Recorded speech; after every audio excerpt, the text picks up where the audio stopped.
Formula ఈ car race వ్యవహారంలో BRS working president KTR పై కాంగ్రెస్ ప్రభుత్వం కక్ష పూరితంగా అక్రమ కేసు బనాయించిన విషయం తెలిసిందే. విచారణ నిమిత్తం రావాలంటూ ఏసీబీ అధికారులు కేటీఆర్ కు నోటీసులు జారీ చేశారు. ఇందులో భాగంగా న్యాయవాదులతో కలిసి ఏసీబీ కార్యాలయానికి చేరుకున్నారు. అంతకుముందు నందినగర్లోని తన నివాసంలో న్యాయవాదులతో చర్చించారు. అనంతరం వారితో కలిసి ఏసీబీ ఆఫీసుకు బయలుదేరారు. అయితే ఏసీబీ కార్యాలయం వద్ద కేటీఆర్ కారును పోలీసులు అడ్డుకున్నారు. లీగల్ టీం కు అనుమతి లేదంటూ నిలిపివేశారు. వారిని దించిన తర్వాతనే ఆఫీసులోకి రావాలన్నారు. అయితే లీగల్ టీం ఉంటే అభ్యంతరం ఏంటంటూ ప్రశ్నించారు. న్యాయవాదుల సమక్షంలోనే విచారణ జరగాలన్నారు.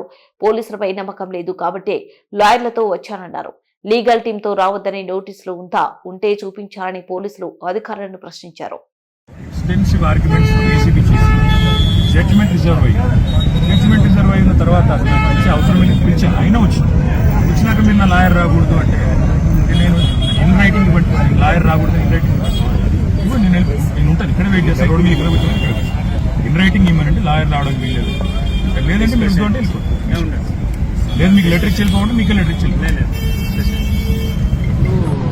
ఎంక్వైరీ కదా, అందుకే ఉంటే మనం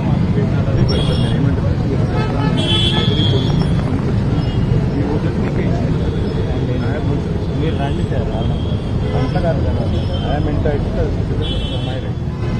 నేను గౌరవించి చట్టాన్ని గౌరవించి హైకోర్టులో ఎక్స్టెన్సివ్ ఆర్గ్యుమెంట్స్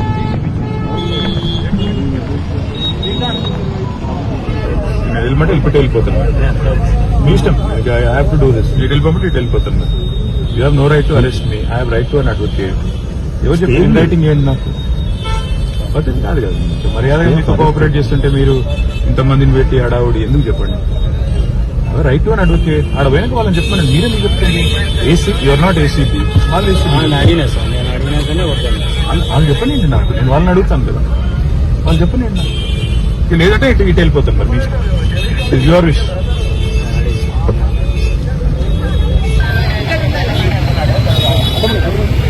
Okay.